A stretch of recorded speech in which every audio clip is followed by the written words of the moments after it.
ദിലീപിൽ നിന്നും ഈ ചിത്രം കൂടെ വിജയമാവുന്നു. ഞാൻ നേരത്തെ പറഞ്ഞതുപോലെ മീശ മാധവൻ, തിളക്കം അങ്ങനെയുള്ള ഒരു നിരയിലേക്ക് അപ്പച്ചനും കൂടെ എത്തുമ്പോൾ ഹാസ്യം തന്നെയാണ് എനിക്ക് ഏറ്റവും പറ്റുക എന്നൊരു വിലയിരുത്തലും കൂടെ ഈ ചിത്രത്തോട് നടത്താൻ പറ്റുമോ, അതോ കൂടുതൽ ഇതിൽ നിന്നും മാറി സഞ്ചരിക്കാൻ തന്നെയാണോ ഇനിയുള്ള തീരുമാനം? ഇല്ല, അങ്ങനെയല്ല. നമ്മളെന്ന് വെച്ചിട്ടുണ്ടെങ്കിൽ പലതരത്തിലുള്ള സിനിമകൾ നമ്മൾ ചെയ്തിട്ടുണ്ട്. ഇപ്പൊ റൺവേ എന്ന് പറഞ്ഞ സിനിമ ഈ ടൈപ്പിലുള്ള സിനിമയല്ല, പക്ഷെ അതിലൊരു സരസതയുണ്ട്. ലയൺ എന്ന് പറഞ്ഞ സിനിമയും ഇതെല്ലാം വിജയ ചിത്രങ്ങൾ തന്നെയാണ്. പക്ഷെ അത് വേറെ ടൈപ്പ് ഇത്. പക്ഷെ ഞാൻ ഏറ്റവും കൂടുതൽ ഇഷ്ടപ്പെടുന്നത് നല്ല തമാശയുള്ള കഥാപാത്രങ്ങൾ ചെയ്യാൻ തന്നെ. പക്ഷെ എനിക്ക് കഴിഞ്ഞ കുറച്ച് നാളായിട്ട് നല്ല കഥാപാത്രങ്ങളോ നല്ല കഥയോ അതുപോലത്തെ എനിക്ക് കിട്ടിയിട്ടില്ല. അതാണ് ശരിക്കും നമ്മള് ഇതിനു വേണ്ടിയിട്ട് വെയിറ്റ് ചെയ്തതാണ്. വാരിക്കോരി പടങ്ങൾ ചെയ്യാതെ ഇങ്ങനെ അങ്ങോട്ട് ഇങ്ങോട്ട് മാറി നടക്കുന്നതിന് കാര്യം വെച്ചാൽ നല്ല സംഭവങ്ങൾ വരാത്തതുകൊണ്ടാണ്. മമാസ് എന്ന പുതിയ സംവിധായകൻ, പുതിയ തിരക്കഥാകൃത്ത്, എങ്ങനെയുണ്ട് അദ്ദേഹത്തിന്റെ ഒരു പുതിയ രീതിയിലൊരു ചിത്രം എടുക്കുമ്പോൾ എന്തുകൊണ്ട് ഈ ചിത്രം തന്നെ മതി എനിക്ക് എന്ന് തെരഞ്ഞെടുക്കാൻ ഒരു കാരണം?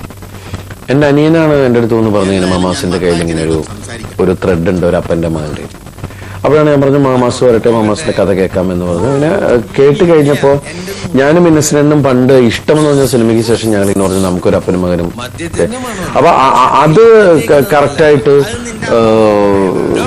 ഈ സിനിമയിൽ അത് ബ്ലെൻഡായി.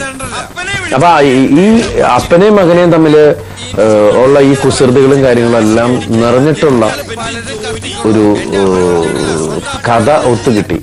അപ്പൊ മൊത്തം ഇങ്ങനെ നോക്കി കഴിഞ്ഞപ്പോ വെച്ചിട്ടുണ്ടെങ്കിൽ സ്ട്രെയിറ്റ് ആയിട്ട് ഇങ്ങനെ ഒരു അപ്പനും മകനെയും എന്തായാലും അടുത്ത കാലത്തൊന്നും മലയാള സിനിമയിൽ വന്നിട്ടില്ല. അതാണ് എന്നെ ആകർഷിച്ചത്. പിന്നെ നന്നായിട്ട് പെർഫോം ചെയ്യാനുള്ള കുറെ കാര്യങ്ങൾ തോന്നി. വെറും തമാശ പടം മാത്രമല്ല, എല്ലാവരും നന്നായിട്ട് പെർഫോം ചെയ്തിട്ടുള്ള സിനിമ കൂടിയാണ് പാപ്പിയപ്പച്ചൻ. തീർച്ചയായും ഹാസ്യം എന്നത് അല്ലെങ്കിൽ നർമ്മം എന്നത് മാറ്റി നിർത്തി വളരെ നല്ല ആക്ഷൻ രംഗങ്ങളും കൂടി ചിത്രത്തിലുണ്ടെന്ന് തോന്നുന്നു. തീർച്ചയായിട്ടും അടിക്കേണ്ട സമയത്ത് അടിക്കേണ്ട രീതിയിൽ അടിച്ചിട്ടുണ്ട്. അപ്പൊ ഇതിനും അങ്ങനെ ആക്ഷൻ അങ്ങനെ ഞാൻ അങ്ങനെ ഫിലിംസിൽ ഇത്രയും കാര്യമായിട്ടൊന്നും അങ്ങനെ ചെയ്തിട്ടില്ല. അപ്പൊ വാക്കുകൊണ്ടുള്ളതാണോ അതോ മെയ് അഭ്യാസം തന്നെയാണോ? നെയ് അഭ്യാസം തന്നെയാണ്. നല്ല കഷ്ടപ്പെട്ടിട്ട് തന്നെ. തീർച്ചയായും ഇന്നസെന്റ് ഏട്ടൻ, ലളിതേച്ചി, അങ്ങനെ ഒരു വലിയ ടീം, ഒരു നല്ല ടീം ഒത്തുവരുന്നു. അപ്പൊ സെറ്റിലും തീർച്ചയായും വളരെ ആഘോഷം തന്നെ ആയിരുന്നിരിക്കണം. അല്ല, എൻജോയ് ചെയ്ത് തന്നെയാണ് നമ്മൾ പല സീനുകളും ഷൂട്ട് ചെയ്തത്. ഇപ്പൊ ചില സമയത്ത് അവിടെ മാറി നിൽക്കുന്ന ആളുകൾക്ക് ഇവരെന്താ ചിരിക്കണമെന്ന് തോന്നിയിട്ടുണ്ട്. കാരണം നമ്മൾക്ക് ടോട്ടാലിറ്റി അറിയൂ, കണക്ഷൻ അറിയാം. അപ്പൊ ഷൂട്ട് ചെയ്യുന്ന സമയത്ത് മറ്റുള്ള സീക്വൻസുകൾ ആലോചിച്ചിട്ടാണ് നമ്മൾ ചിരിച്ചുകൊണ്ടാണ് ഓരോരുത്തർ റിയാക്ഷൻ കാണുമ്പോൾ നമ്മൾ അറിയാണ്ട് ചിരിച്ചിട്ടുണ്ട്. ആ ചിരി ദൈവം സഹായിച്ച് തിയേറ്ററിൽ നമുക്ക് കിട്ടിയിട്ടുണ്ട്. ദിലീപ് ഏറ്റവും ഇഷ്ടപ്പെട്ട ഒരു സീക്വൻസ് ഏതാണ് ചിത്രത്തിൽ? ഞാൻ ഇഷ്ടപ്പെട്ട സീക്വൻസ് അതില് ഈ അപ്പനും മകനും ഇലക്ഷൻ എല്ലാം പോകുന്ന സീക്വൻസുകൾ എനിക്ക് വളരെ ഇഷ്ടമാണ്. പിന്നെ ഞാനും കാവ്യം തമ്മിൽ കണ്ടുമുട്ടുന്ന സീക്വൻസുകൾ ഇഷ്ടമാണ്. പിന്നെ അശോകൻ ചേട്ടന്റെ ഇൻട്രൊഡക്ഷൻ നമ്മൾ ഷൂട്ട് ചെയ്യുമ്പോൾ തന്നെ ഒരുപാട് പൊട്ടിച്ചിരിച്ചു പോയതാണ്. അത് ഓരോ തവണയും നമ്മൾ ഡബിങ്ങിന് കാണുമ്പോഴും എഫക്ട്സിലും മിക്സിങ്ങിനൊക്കെ കണ്ടപ്പോഴും അതേ ചിരി അതേ ഫോഴ്സിൽ തന്നെ, കാരണം കൈവിട്ട് നമ്മൾ ചിരിച്ചു പോയിട്ടുണ്ട്. അപ്പൊ അങ്ങനെ ഒരുപാട് സീനുകൾ ഉണ്ട് ആ സിനിമയിൽ ഞാൻ ചിരിച്ചിട്ടുണ്ട്. അശോകൻ വളരെ വ്യത്യസ്തമായ ഒരു കഥാപാത്രമായിട്ടാണ് എത്തുന്നത്. അതെ, എന്തുകൊണ്ട് അദ്ദേഹം വേണം ആ ചിത്രത്തിൽ എന്ന് തീരുമാനിക്കും? കാരണം അദ്ദേഹം ഇതുവരെ അതുപോലത്തെ വേഷങ്ങൾ ചെയ്തിട്ടില്ല. ഒരിത്തിരി പൊട്ടത്തരമുള്ള ഒരാള്, നമ്മള് ആ ഗ്രാമത്തിൽ ഇല്ലെങ്കിൽ അയാളാണ് മുതലാളി എന്ന് സ്വയം ധരിക്കുന്ന ഒരാള്. പക്ഷെ അയാൾക്ക് അങ്ങോട്ട് അടുക്കാനുള്ള ഒരു ബുദ്ധിമുട്ടുണ്ടാകും.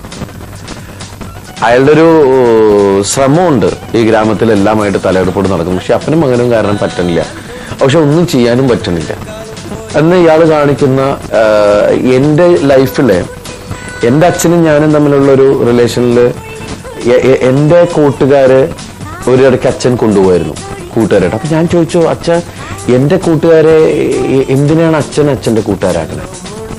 കാരണം ഒരുപാട് പ്രശ്നങ്ങളായി തുടങ്ങി. അച്ഛൻ ചിലപ്പോൾ രണ്ടെണ്ണം അടിക്കാൻ വേണ്ടിയിട്ട് എൻ്റെ കൂട്ടുകാരെ കൊണ്ടുപോകും.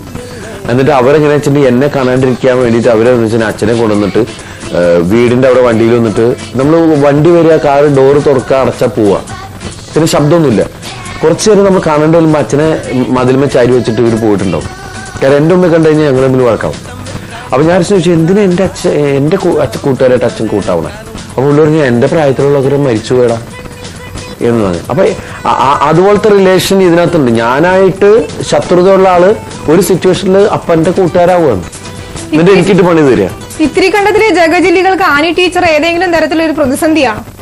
ആനി ടീച്ചർ ശരിക്കും പറഞ്ഞിട്ടുണ്ടെങ്കിൽ ഇവരുടെ കുസൃതികളോ തോന്നിവാസങ്ങൾക്കോ എതിര് നിൽക്കുന്ന ഒരാളാണ്. ശക്തമായിട്ട് എതിര് നിൽക്കുന്ന ഒരേ ഒരാൾ ആനി ടീച്ചറാണ്. അതാണ് ഇവർ തമ്മിലുള്ള പ്രശ്നം.